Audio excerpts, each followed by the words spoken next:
George Takei reveals the full story behind his comments on gay Sulu. George Takei is continuing to set the record straight about his complicated feelings towards the newly gay helmsman Sulu.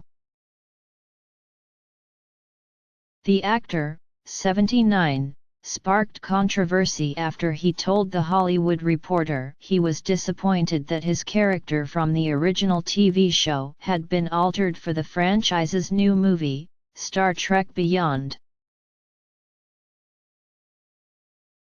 He later clarified his comments in a lengthy Facebook post, saying he is delighted that the LGBTQ community will be represented in the Star Trek universe, further adding to the franchise's diversity.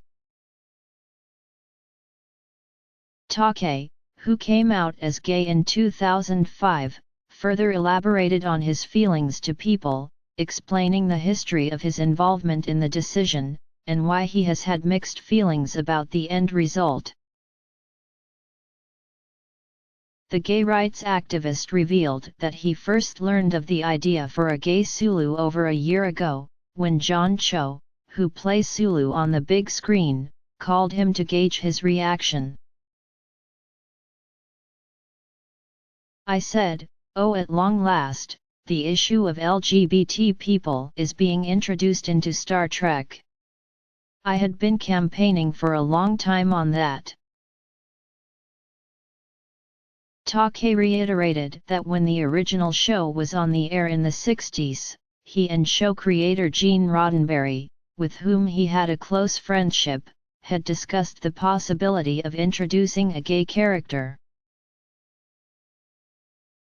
Roddenberry ultimately decided against it, fearing the inclusion of a gay character on the already progressive show. Star Trek famously featured the first televised interracial kiss, would destroy ratings beyond repair. John said, "Well, this is to honor you," Takei remembers.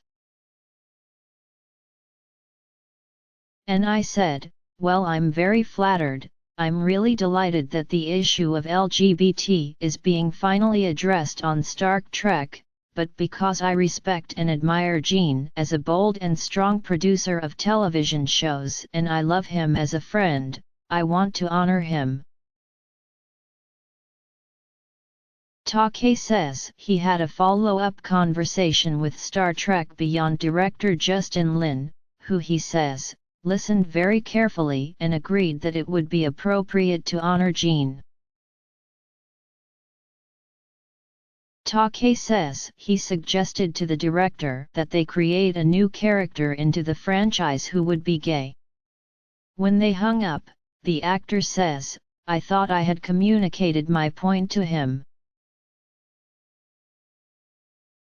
But a year later, after the film was already completed, Takei says he learned that his advice was not heeded.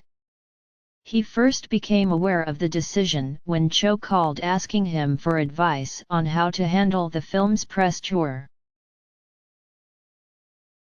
Takei says he wished Cho the best, but made it clear that he would be very candid and honest with his feelings.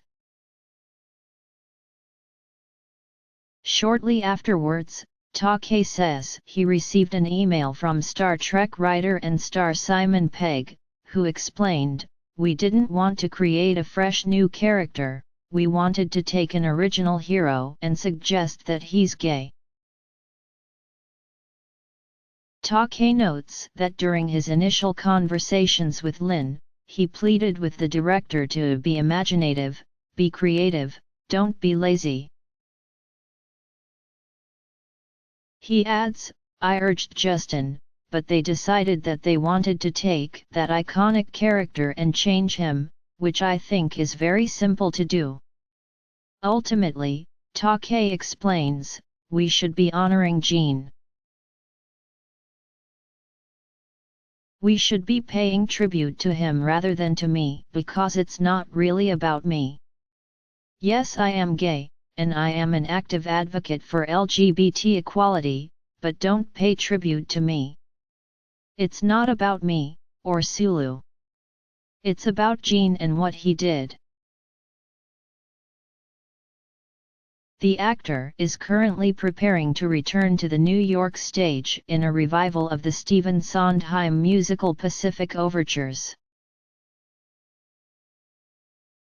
The musical, which is set in mid-19th century Japan, will feature Takei as the narrator character known as reciter, telling the story of a fisherman and a samurai and the difficult westernization of Japan.